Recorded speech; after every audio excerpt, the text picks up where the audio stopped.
लोमड़ी और घायल बाज।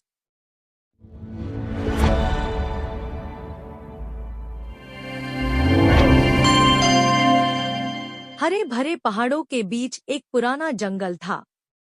उसी जंगल में टिको नाम की एक लाल रंग की लोमड़ी रहती थी। टिको बहुत चालाक थी, लेकिन एक बात में वो सबसे अलग थी।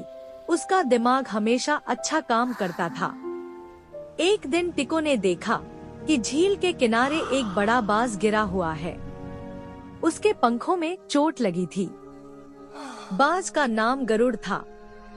गरुड़ रास्ता खोजते खोजते थक गया और पहाड़ से नीचे गिर पड़ा था।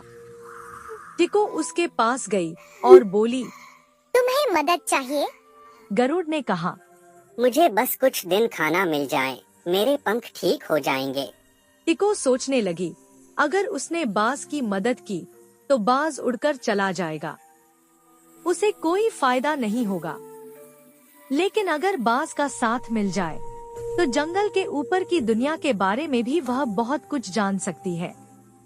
टिको ने भोजन इकट्ठा किया, पानी लाया और गरुड़ की देखभाल करने लगी। कुछ ही दिनों में गरुड़ के पंख फिर से मजबूत हो गए और वह उड़ने लगा। उड़ने से पहले गरुड़ बोला, तुमने बिना किसी मांग के मेरी मदद की, मैं तुम्हारा एहसान कैसे चुकाऊं? टिको मुस्कुराई।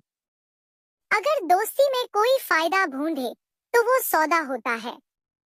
मैंने दोस्ती की है, सौदा नहीं। गरुड़ ने आसमान की ओर देखा और कहा, लेकिन मेरी दोस्ती तुम्हें दुनिया दिखाएगी। फिर गरुड़ ने टिको को अपनी पीठ पर बैठाया और दोनों पहाड़ों के ऊपर बादलों के बीच उड़ने लगे।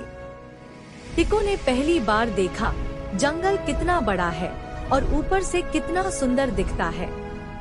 वापस आने के बाद जंगल के जानवर टिको के पास आने लगे और उससे पूछने लगे, ऊपर से जंगल कैसा दिखता है? अब टिको जंगल की समझदार सलाहकार बन गई थी। गरुड़ भी हर महीने आकर टिको से मिलता और नई बातें बताता, कितना पानी बचा है, आसमान से जंगल किस तरफ बढ़ रहा है, कौन सी जगह सूख रही है। धीरे धीरे जंगल भर में टिको की बुद्धि और दूरदर्शिता की तारीफ होने लगी। शिक्षा, जिस मदद में स्वार्थ ना हो, वही सच्ची दोस्ती होती है। अच्छाई कभी बेकार नहीं जाती, वो किसी न किसी रूप में लौट कर आती है।